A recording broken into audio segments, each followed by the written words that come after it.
युवा प्रशिक्षणार्थी आंदोलक पुन्हा आक्रमक झालेले आहेत। आंदोलक विधान भवनावर जाण्यासाठी निघालेत। 0 माईल फ्रीडम पार्क चौकाजवळ आंदोलक जमा झालेत। मोठ्या प्रमाणात तिथे आता पोलीस बंदोबस्त तैनात करण्यात आलेला आहे। बघा रात्रीचे 7:30 वाजता आहेत, मात्र आंदोलक काय मागे हटायला तयार नाहीत।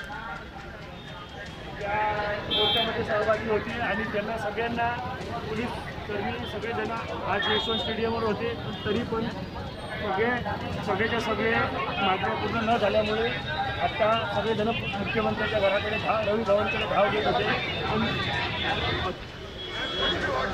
नाही। त्यासाठी आमचा मित्र अजूनपर्यंत वैरणीवर आला नाही। त्यासाठी सगळ्या प्रशिक्षणार्थी एक मिटिंग 0